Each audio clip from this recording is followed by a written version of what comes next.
Good afternoon, everyone. Congratulations to both returning and new members of Council.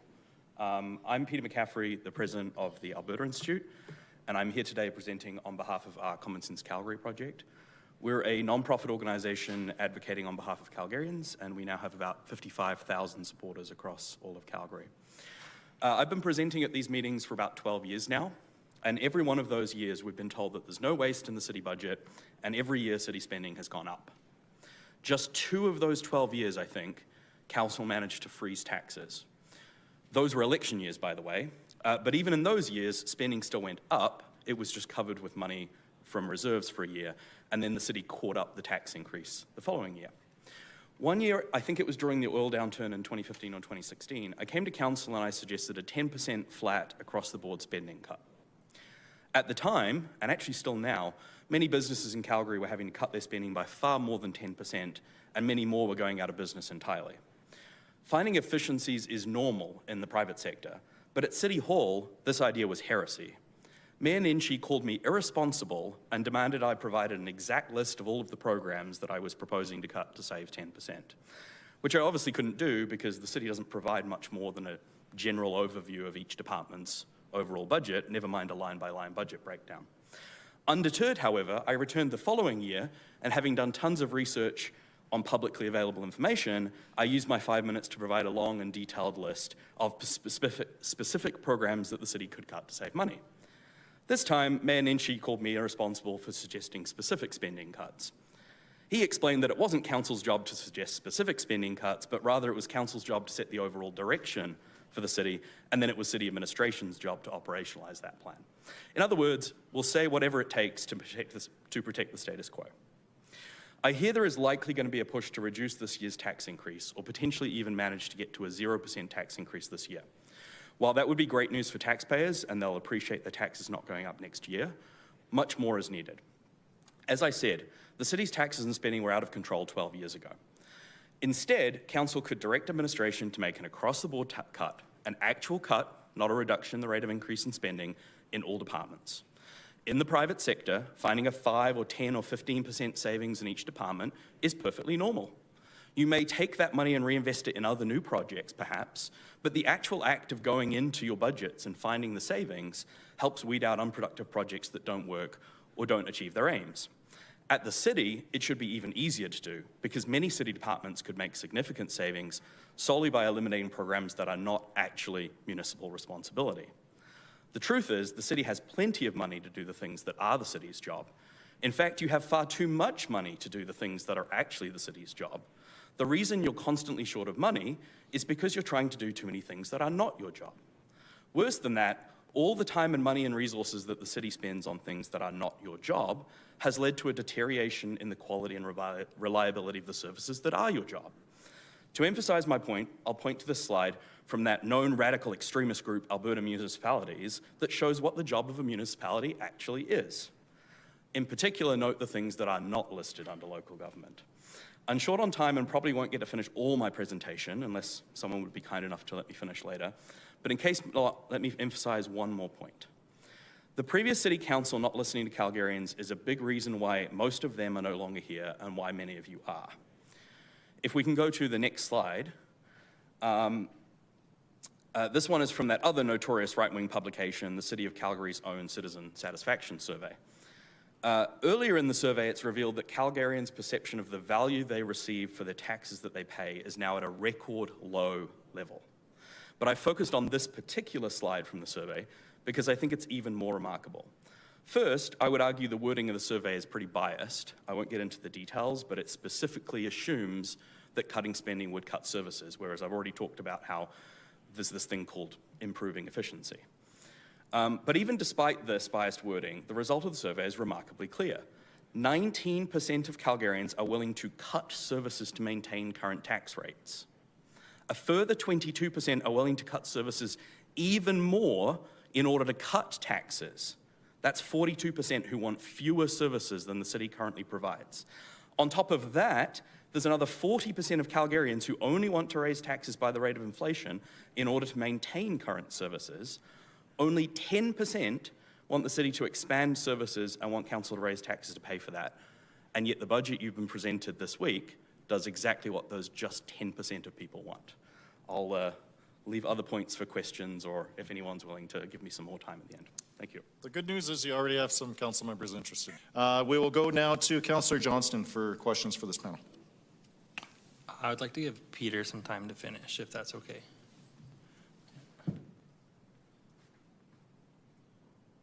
And I think that's for Peter McCaffrey, not Peter Oliver.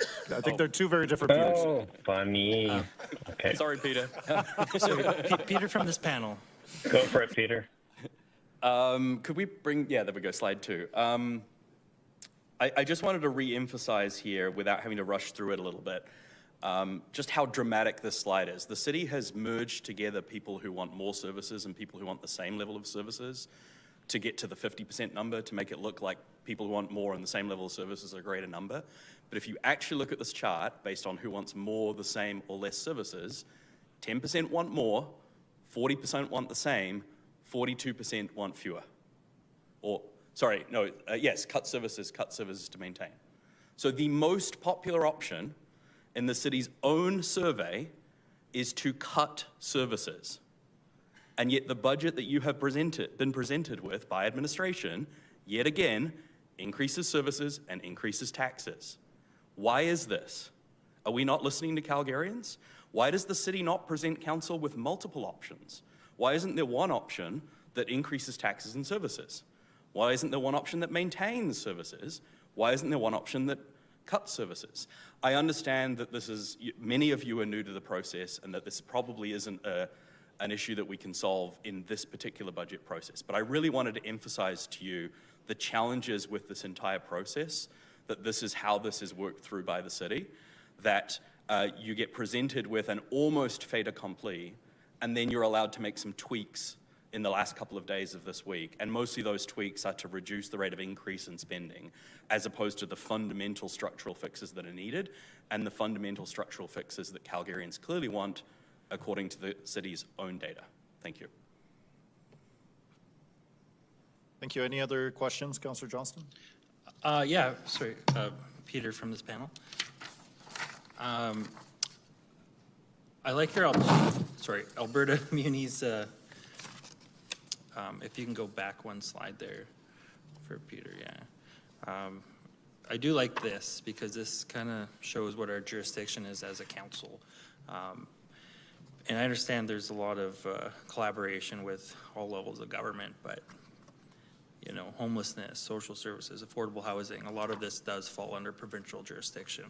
And this comes right from the Alberta municipalities, which the City of Calgary loves being a part of. And they put a lot of weight into their membership with them. So I would just, yeah, I'm thankful that you did show that on this slide. So I think it's important council memorizes this slide going into budget. I think it's easy to make the argument that, oh, well, and I do hear this a lot, I've heard it by presenters yesterday and today, oh, well, the province isn't doing enough for X, so therefore we have to. But like, that's kind of an excuse. Like, people of one political persuasion don't get the election outcome they want at a different level of government, and then suddenly they try and use this level of government to get the outcome that they want through a back door. And in some ways, it's actually quite anti-democratic. Like, people voted for one thing at the municipal level, they voted for a different thing at the provincial level. Like, you know, if residents or councillors, for that matter, want to get involved in areas of policy that are provincial or federal, run to be an MLA, run to be an MP, right? Or get involved in a provincial or a federal political party and influence policies at those areas, right? Is there a limit to what provincial issues the city wants to get involved in? Like, if the city decides the province isn't doing a good enough job at education, are we going to get city-run schools, city-run hospitals, jails? Like, where's the line where we actually say, no, this isn't our job, leave it to the people whose job it is, right? Presumably nobody thinks that the province should set up an army and an air force if the Premier decides that the federal government isn't doing a good enough job at national defence. Like, we have delineations between jurisdiction for a reason, and, you know, to put it blatantly, the city isn't doing a good job at the things that are the city's job. Like, maintain the water infrastructure, plow the roads, right? Collect the garbage, do the basic stuff first. Once you're doing a good job at the stuff that is your job, then maybe have a discussion with the province if you want to try and take over some areas of provincial jurisdiction, but focus on your own stuff first, right? Perfect. Thank you so much, Peter. Thank you, and over to Councillor Jameson. Good afternoon, Peter, Mr. McCaffrey. So, yeah, first of all, thanks for your presentation. Thanks for taking the time. I do respect everybody that takes the time out of their day to come down here and speak. This is important. Just kind of continuing on with some of the questioning that Councillor Johnston said. So today, we've had a lot of presentations tell us that we need to spend more money on things that aren't the city's responsibility because the province isn't doing a good enough job in those areas. We can all agree. So my question to you is, what would you say to them and what would you propose? I obviously, some of the points I made to Councillor Johnston are pertinent. I think, look, politics is politics, right? And council for 10 years has been highly incentivized to implement a lot of programs that are not municipal jurisdiction that councillors felt were important for the city. I think what it comes down to is what I mentioned before, which is if the city was doing an amazing job at all the things that are the city's responsibility, and then you want to go and have a discussion with the province and say, look, we feel like we could do X or we could do Y better than you're doing it, or we have some disagreements of the way that those things are being delivered, or maybe we can do it more efficiently or something like that, then you could have that negotiation with the province and maybe come to some kind of arrangement, or maybe the province says no. I think just going ahead and doing a whole bunch of stuff that is provincial jurisdiction, that is not municipal jurisdiction, and I think if you look at public statements of the government, in many cases against the wishes of the provincial government, is just asking for problems, right? So again, it comes down to question one, when this thing comes to the city, when we're discussing this at budget time, is this municipal jurisdiction? The question isn't, is this a good thing, right? Because the number of good things that governments could provide to the public is unlimited. The question isn't, is this a good thing that citizens want? The question number one should be, is this our job? And then question number two should be, is this the most benefit we could get with the limited resources and the limited tax dollars that we have to provide to the citizens? If you just say, yes, we should do everything, then of course you're not going to have enough money to do it. Yeah, no, thank you for that answer. I know that when campaigning, it was brought up a lot at the doors that, a lot of people want, us to basically get out of provincial jurisdiction items. So, I mean, I think a lot of people heard that one while campaigning.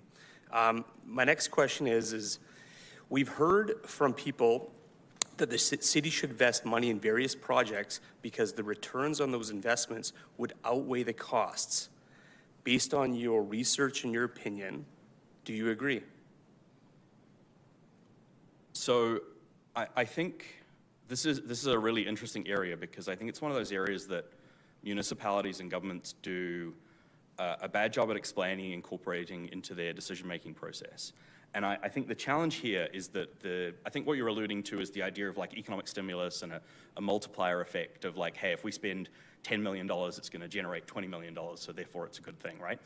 And the idea of economic stimulus and the multiplier effect is a real thing, but it doesn't only apply to the city. It applies to the private sector as well.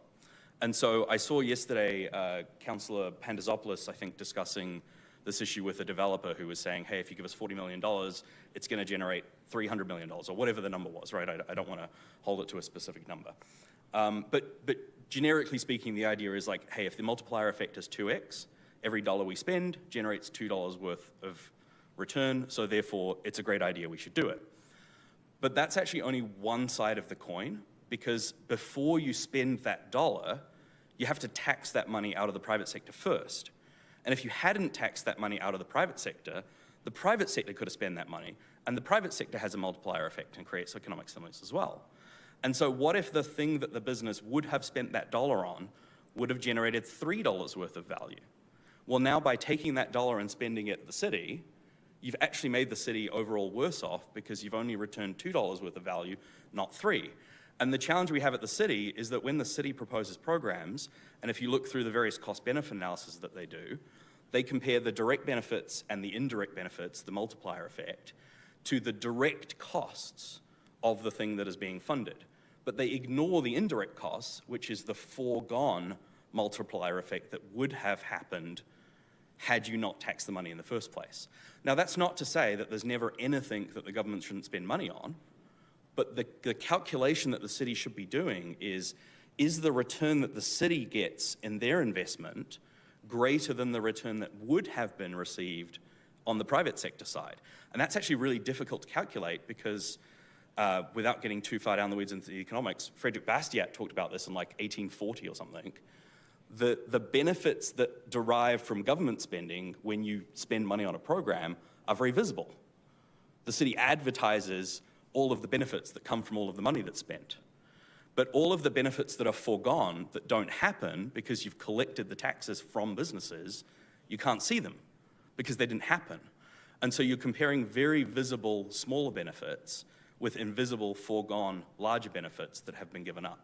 So this goes back to also the priorities question of the question council asks should not be, is this thing we're spending money on good for the city? It should be, is it better than all of the other alternatives that we could be spending the money on? And one of those alternatives you could be spending the money on is not spending the money in the first place and letting the private sector spend the money, and they might have generated a better outcome than the city. So that's the frame that I would look at this budget.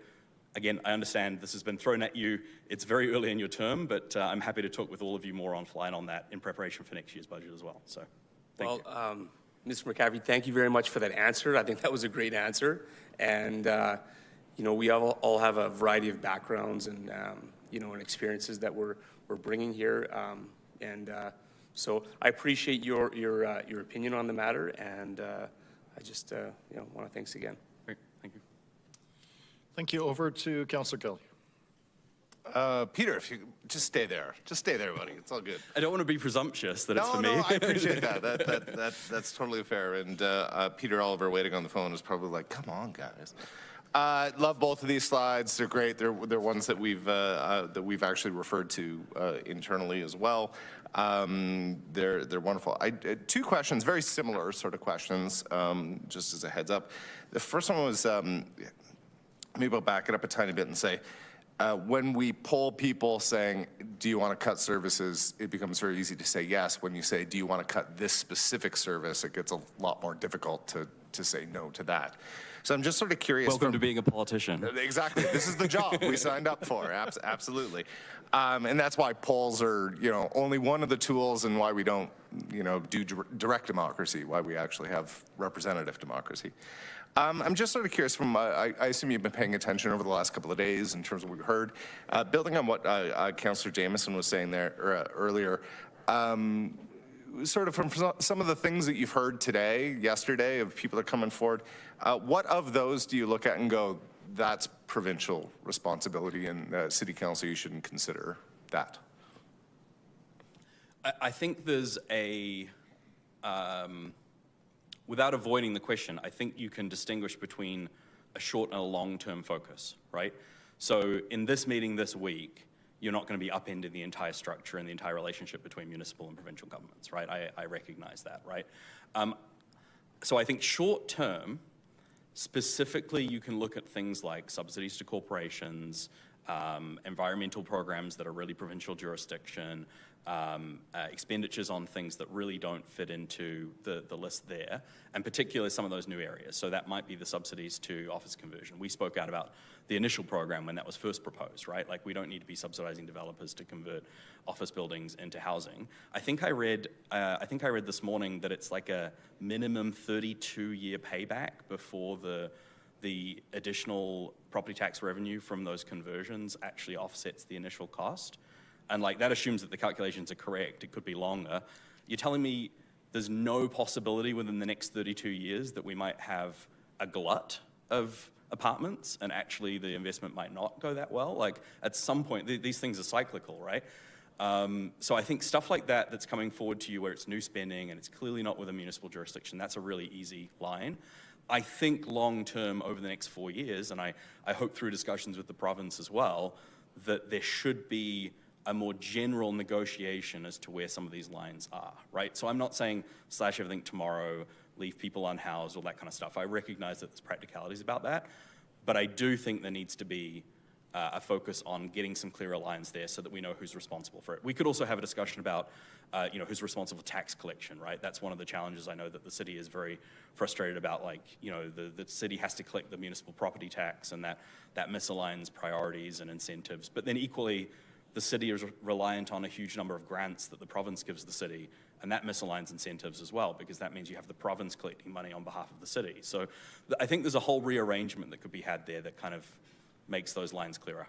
Hopefully that kind of addresses what you were. Yeah, maybe I'll jump in there just as a run. My question was anything you'd heard today or yesterday that you would Okay, I'll be honest, I haven't been cutting. paying attention to all 20 hours, That's totally but fair. I can talk offline with Then you. maybe I'll go to a place that is a little more fair for you and that you probably haven't paid to. I said the second question. Actually, I'll jump in with one other, just building on what you were just saying. You'd mentioned the exchange yesterday with the developers and Councillor Pantazopoulos about the 4-to-1 ratio and the payback period and that kind of thing.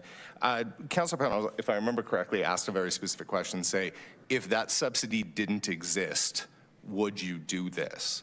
And the answer was no, we wouldn't do it. Just wondering if you have any feedback on that part of the exchange. I mean, that means it probably shouldn't be done. I totally respect that. I think it will get into debate when we start talking about it, because it definitely is obviously that massive hole in downtown is something we definitely have to address in order to be able to lower property taxes for everyone. But that's a matter for debate. We'll get to there. The second question I had for you, very similar to before, was just because you've obviously done a bit of a deep dive and studied the city a little bit. Just wondering, similar to the question I asked before, getting specific rather than sort of general, and anything in the proposed budget adjustments, the additional things that are being proposed here that you take a look at and say that specifically is provincial jurisdiction that I'd recommend that council does not fund. Again, I haven't had a chance to go through it line by line. My focus on municipal is a part of my role. I've tried to watch as much of the session as I can, but I can't pay attention to every line. I certainly will continue to pay attention over the next few days, but sorry, I just can't be on top of every single line item. No, that's fair. That's definitely our job, and we'll obviously get to those specifics over the next couple of days. Thank you. Councillor Schmidt.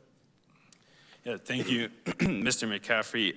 I'm going to preface this by just quickly referencing legislation, which I should never do.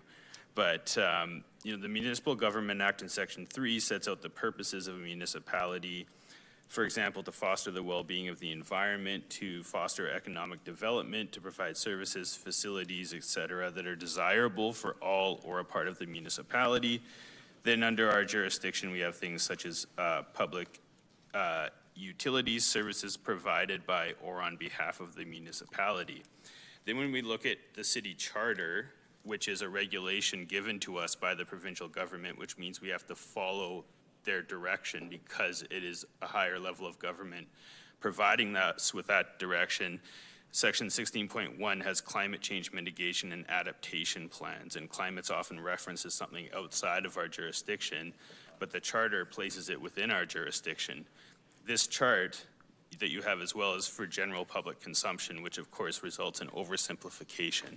So with that in mind, could you comment on perhaps the messaging around oversimplifying these arguments, because there's a lot of things that we need to follow as far as regulatory requirements and broad powers under the MGA to provide a benefit to our citizens, and whether or not some of these arguments put us in a place where we're oversimplifying things to focus on too narrow of a context for what municipalities can provide for their citizens.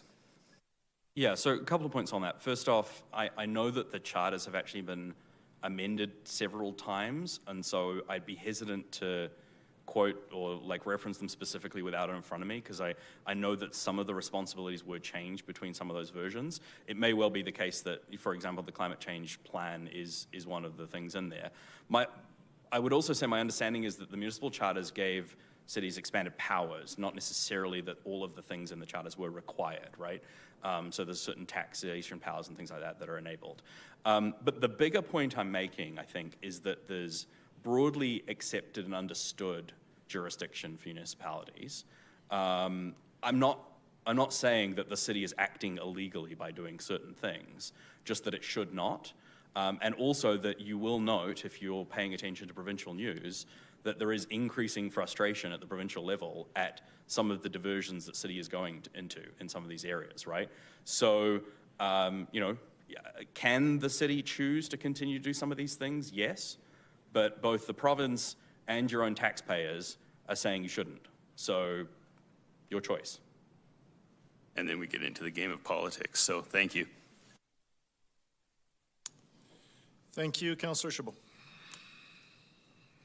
Thank you, Mr. McCaffrey. It might interest you to know that if we look at the increase in tax revenue generated from properties that have gone from non-residential to residential, the payback period is 65.65 years. If we look at that exclusively, now there are other benefits, of course, that result from having some of those properties redevelop, including increasing the assessed values on adjacent properties, believe it or not, and many of those properties are non-residential properties, which also generates, it allows some of the tax burden to shift back into downtown, helps to support a lot of local businesses, it creates employment, maybe makes somebody buy a house to pay additional property tax, so there are some other benefits from it. But to your point, if you look at it, just a direct comparison on investment versus returns, it's a pretty long payback period. Yeah, and all of those ancillary benefits that you're referencing are the indirect benefits that the city is very good at calculating and estimating and including in their pitches for particular projects. And so once again, those numbers you're quoting, I won't get into the exact years because I think I read something in the Calgary Herald or something like that, but whether it's 32 or 64 or whatever, you're comparing direct benefits and indirect benefits to direct costs. And the missing piece is the indirect cost, which is all of the economic activity that would have happened had the city not taxed that $40 million in the first place. And that's really difficult to calculate. I'm not suggesting that the city hire a team of 100 econometricians or whatever the word is to go and calculate that number, but it needs to be a factor that the city considers that you're actually not comparing apples to apples when you do those kinds of cost-benefit analysis. And in reference to the chart that's before us, one of the biggest challenges, of course, for us as municipal governors is that many of the effects that we experience here at a municipal level are best experienced and maybe managed by the corporation, by the City of Calgary. The challenge, of course, is that we don't necessarily get the funding to actually deliver on those services, and many of those things fall under, as you pointed out, predominantly provincial responsibility. The challenge, of course, is that it's hard for us to just overlook those things because we're the ones who are there tasked with having to deal with it. The unintended consequences of not doing anything can actually be worse for us as a municipal government. So how do we bridge that gap between what is ultimately or legislatively falls under our expectation, if you will, maybe not legislation, but expectation versus having the actual funding for delivering on things like income support and affordable housing and that sort of thing. Yeah. So as I said, that's part of the reason why I'm not saying just go in and slash everything that isn't municipal jurisdiction tomorrow, right? Obviously, this has to be done in a kind of a planned, ordered process, but I think that process really needs to be a fulsome negotiation with the province where there is a full discussion on whose jurisdiction is this and who's responsible for collecting the taxes to pay for it, right? In an ideal scenario, each level of government should be collecting the taxes to pay for the services provided at that level. That means that the politicians that people elect to that level of government are accountable for the level of taxation that people have to pay for the provision of services. And every time you have one level of government paying for services provided by a different level of government or not paying for the services provided by a different level of government, you have a mismatch in that accountability, right? So, the city gets blamed for education property taxes going up, right? But equally, the province gets blamed when they provide grants to the city, and that means that provincial taxes have to be higher than they would otherwise be if the city was collecting all of its own taxes, right? So I think there's an opportunity to really dig into the details and figure out who should be responsible for each thing, and how can we collect the revenue to pay for that thing, and how can we ensure that the accountability rests on the people who are responsible for delivering those services that they're collecting the money to pay for, rather than this big mishmash of responsibility and accountability. Yeah. And if I may, the city charter, to your point, I believe is more designed around enabling legislation rather than obligatory legislation. Very quickly, I'll note as well, I'm not even opposed to the resolution of that negotiation being that more services and more things are devolved to the municipality. In many cases, as you pointed out, the municipality is in a much better position to deliver services because they're closer to the problem. The problem we actually have is the mismatch in the responsibility, the tax collection, the accountability, all that kind of stuff. So if the result of the negotiation with the province is, well, the province is actually going to properly devolve these services to the municipalities and devolve some mechanism to allow for them to be funded and ensure that the elected officials at that level of government are accountable for the outcomes of those services, I think that would be a good result. Yeah, sure. Give us all the responsibility. Just make sure that the money follows. Thanks. No further questions. Thank you, Councillor. That is it for this panel.